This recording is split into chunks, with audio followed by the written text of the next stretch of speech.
Shalom, salam damai sejahtera di dalam nama Tuhan Yesus Kristus. Apa kabarnya hari ini?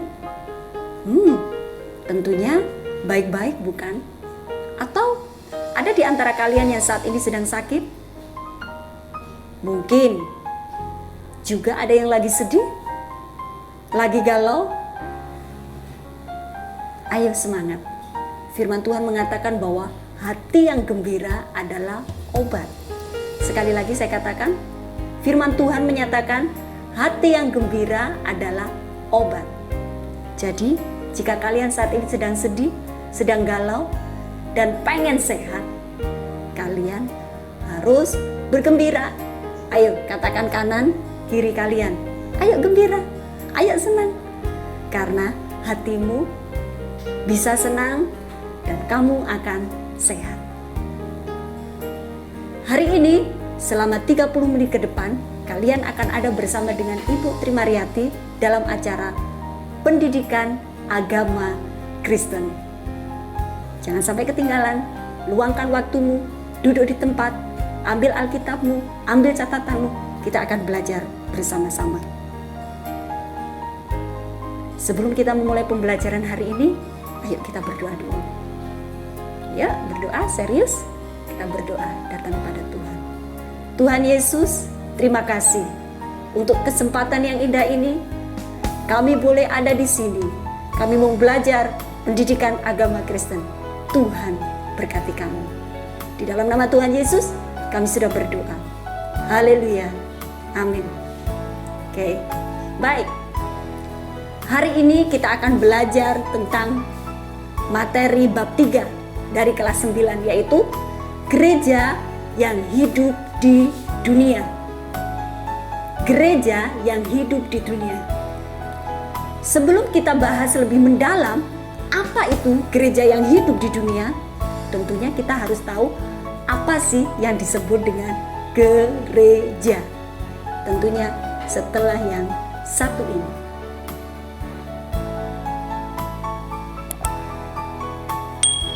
Kembali lagi dengan Ibu Trimariati dalam pendidikan agama Kristen.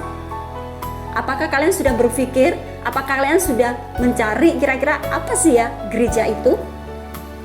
Yuk, coba pikir, kira-kira gereja itu apa ya? Sudah belum? Iya, seringkali orang bicara bahwa kalau ada sebuah gedung tinggi, tiba-tiba di depannya ada salibnya, dia pasti bilang, itu pasti gereja. Belum lagi, di gereja itu, gedung itu, kedengaran ada orang nyanyi-nyanyi. Ada yang main gitar atau main organ. Orang bilang itu adalah gereja. Terus kalau ada orang bilang khotbah, keras, wah itu juga gereja. Apakah itu yang disebut dengan gereja? Halo, apakah itu yang disebut dengan gereja? Padahal gereja yang sesungguhnya bukanlah sebuah gedung dengan tanda salib di luarnya atau di dalamnya. Bukan hanya sebuah acara rutinitas di mana orang-orang berkumpul, mereka memuji Tuhan. Bukan. Tetapi gereja itu sendiri bicara tentang orang-orang yang percaya di dalam Tuhan Yesus Kristus. Jadi, kalau kita simpulkan, gereja itu apa sih? Kata gereja berasal dari bahasa Portugis igreja, dalam bahasa Inggrisnya church. Gereja adalah milik Kristus.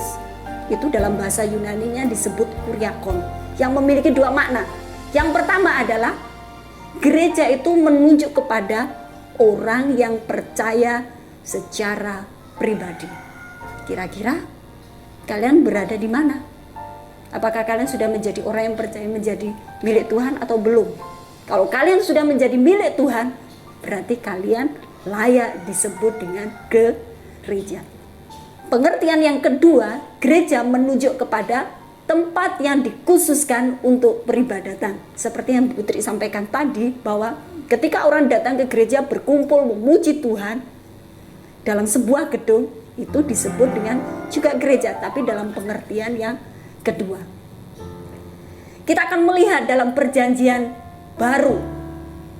Kata gereja berasal dari bahasa Yunani yaitu eklesia. Kata ini adalah kata majemuk, yaitu penggabungan preposisi antara keluar dan kata kerja kaleo, yaitu memanggil. Yang secara literal dapat diartikan bahwa orang-orang yang dipanggil keluar dari dosa kepada keselamatan, dari kematian kepada hidup, dari tawanan iblis kepada kemerdekaan di dalam Kristus. Jadi ketika orang itu percaya, ketika orang itu memutuskan untuk aku percaya Tuhan Yesus, mengakui Tuhan dan Juru Selamat, dia disebut dengan gereja. Jadi jangan salah kaprah kalau kita bilang bahwa apa sih itu gereja? Gereja bukan gedung, gereja bukan hanya orang-orang yang kumpul memuji Tuhan, bukan. Tetapi yang disebut dengan gereja adalah you and me, orang-orang yang percaya di dalam Yesus. Paham? Oke. Kembali lagi ke materi. Gereja yang hidup di dunia. Kira-kira kalau kalian, kalau saya, anak-anak Tuhan disebut dengan gereja, apa yang harus kita lakukan ketika kita hidup di dunia ini? Mau diam saja? Mau acuh tak acuh? Atau ikut-ikutan dengan dunia? Kira-kira bagaimana? Apakah mau seperti itu? Tidak. Tetapi ketika kita katakan bahwa saya adalah gereja Tuhan, kalau saya adalah gereja, saya harus hidup. Gereja yang hidup di dunia adalah yang pertama, yaitu gereja yang memberitakan. Apa? Ulangi sama-sama yuk. Gereja yang memberitakan. Dalam bahasa Yunani menggunakan kata kerugma yang berarti pengumuman atau pemberitahuan dalam konteks ibadah. Kita baca di dalam Kisah Para Rasul 2 ayat 14 yang berbunyi, maka bangkitlah Petrus berdiri dengan ke-11 rasul, dan dengan suara nyaring ia berkata kepada mereka, hai kamu orang-orang Yahudi dan kamu semua yang tinggal di Yerusalem, ketahuilah dan camkanlah perkataan ini. Ini menunjukkan suatu kerugma, pemberitaan, pengumuman. Nah, pertanyaannya adalah kira-kira apa yang diberitakan? Kira-kira apa yang diumumkan? Apakah yang diumumkan adalah karena saya gereja maka yang saya umumkan adalah diri saya? Apakah seperti itu? Apakah ketika saya sebagai gereja, ketika saya memuji Tuhan, ini loh suara saya? Apakah itu? Bukan. Tetapi inti dari pemberitaan dari gereja yang hidup di dunia adalah satu. Siapa? Tuhan Yesus Kristus. Gereja yang memberitakan, bukan yang lain yang diberitakan, tetapi hanya satu, yaitu Tuhan Yesus. Siapa Tuhan Yesus? Tuhan Yesus itu adalah Tuhan yang luar biasa, yang hidup, yang telah mati, yang bangkit dari kematian dan naik ke surga. Dikatakan bahwa barang siapa yang percaya kepada Tuhan Yesus, dia akan memperoleh kehidupan yang kekal. Itu yang diberitakan, bahwa keselamatan hanya di dalam Tuhan. Bisa dimengerti sampai di sini? Gereja yang hidup di dunia pertama, gereja harus memberitakan. Yang diberitakan adalah Tuhan Yesus sendiri. Bisa dipahami? Oke, menginjak yang kedua. Gereja yang hidup di dunia, yang pertama. Gereja yang hidup di dunia adalah gereja yang bersekutu. Apa sih arti bersekutu? Apa sih yang disebut dengan bersekutu itu? Bersekutu adalah berkumpul bersama orang percaya untuk beribadah. Ayo, ada nggak yang males-malesan ke gereja nih?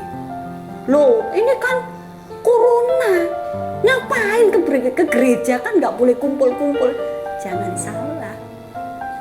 Meskipun corona kan kita bisa berkumpul dengan orang yang percaya. Iya toh? Itu disebut dengan gereja yang bersekutu. Dalam bahasa Yunani adalah koinonia. Pada zaman perjanjian lama, bangsa Israel itu beribadah pada hari Sabat.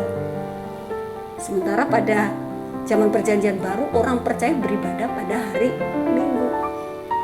Ayo anak-anak yang sekarang kalian mulai males-malesan baca Alkitab, males-malesan, aduh ngapain sih ibadah daring, ngapain sih gitu.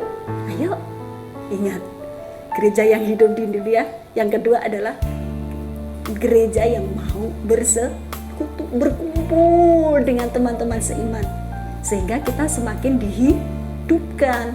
Kita yang lemah bisa dikuatkan. Bisa dimengerti? Nah, ini PR buat kalian yang lagi males-malesan. Ayo, hidup kembali, hidup gitu. Oke, yang ketiga, gereja yang hidup di dunia yang ketiga yang tidak kalah penting, yaitu dia tidak membeda-bedakan. Kalian tahu lagi ini enggak? Hitam atau putih, kulit hitam, kulit putih. Tahu lagu itu enggak? Putih, enggak seru kalau enggak dinyanyiin sama-sama. Ayo, ambil ya waktu kalian saat ini, kita akan memuji Tuhan bersama-sama. Hitam atau putih, kulit hitam, kulit putih. Hitam atau putih, rambut lurus atau keriting, semuanya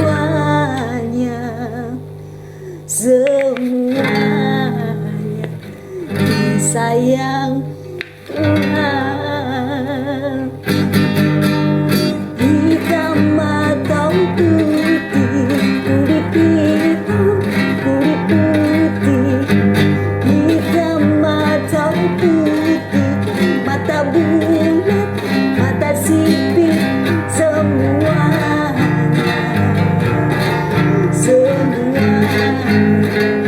disayang Tuhan.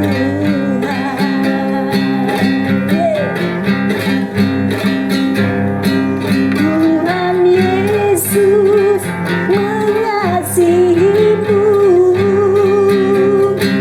Tuhan Yesus mencintaimu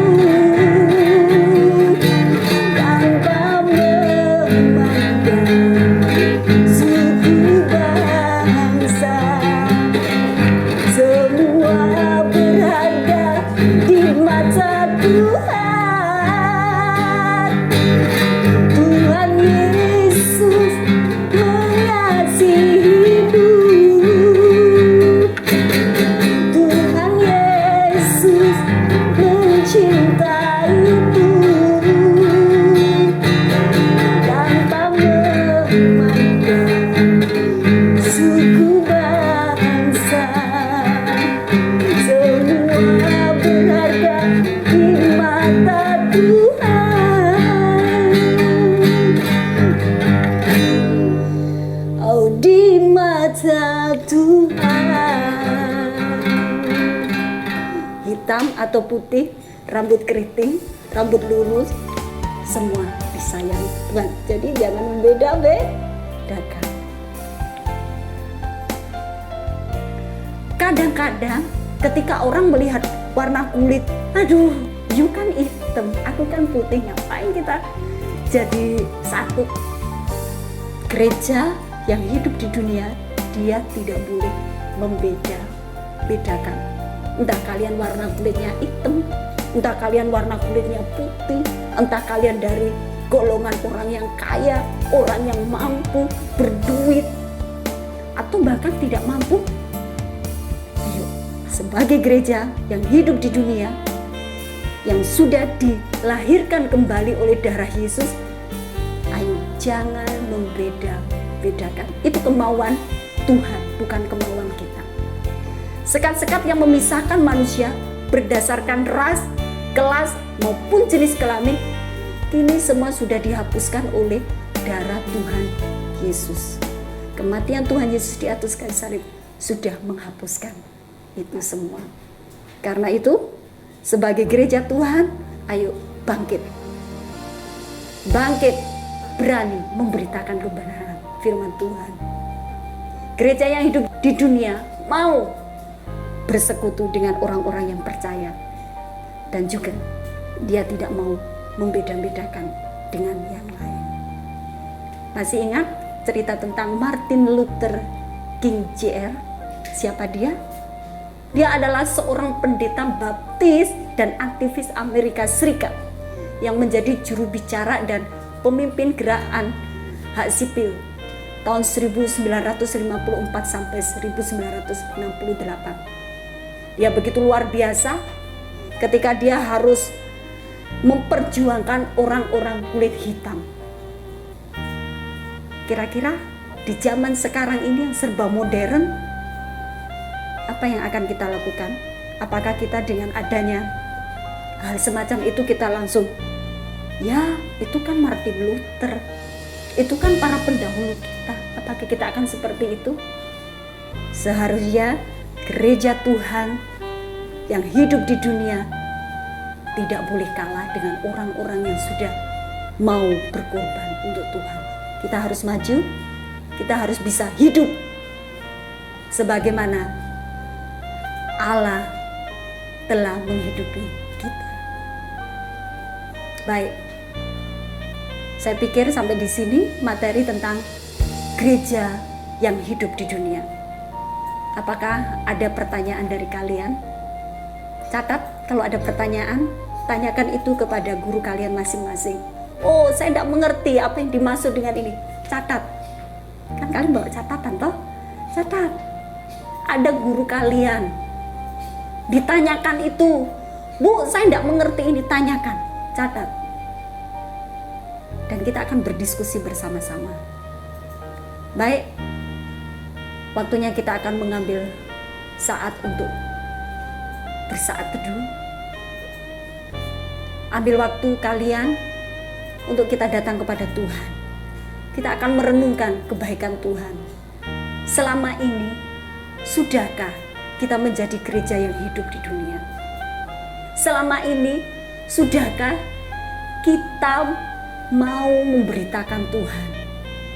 Atau justru kita malu-malu? Atau justru kita takut-takut? Selama ini, apakah kita sudah bersekutu dengan Tuhan? Atau justru kita malah malas-malasan? Selama ini ketika kita bertemu dengan orang yang berbeda dengan kita, apakah kita mau merangkul dia? Atau justru no, I hate you, aku tidak mau dengan kamu. Hari ini waktunya kita akan datang kepada Tuhan. Hari ini waktunya kita ambil langkah konkret, langkah yang nyata dari hati kita, bahwa kita mau menjadi gereja yang hidup di dunia. Bukan gereja yang mati loh, gereja yang hidup, yang melakukan 3 hal tadi. Ya, bisa? Ayo kita datang kepada Tuhan. Kita akan berdoa, minta pimpinan Tuhan agar Allah menolong kita. Karena Ibu tahu bahwa dengan kekuatan sendiri kita tidak mampu melakukan itu. Tetapi bersama Dia kita bisa.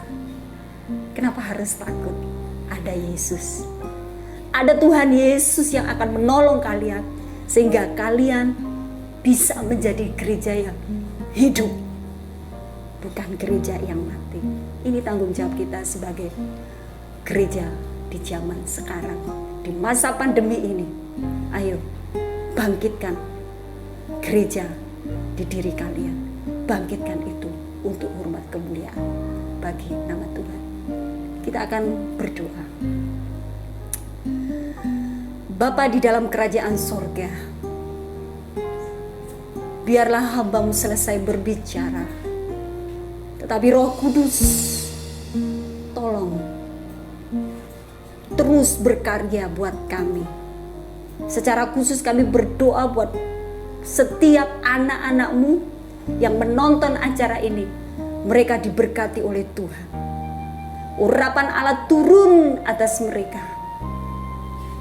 Mereka bukan menjadi gereja yang mati, tetapi mereka boleh menjadi gereja yang hidup di dunia, yang mau memberitakan, yang mau bersekutu, bahkan gereja yang tidak membeda-bedakan.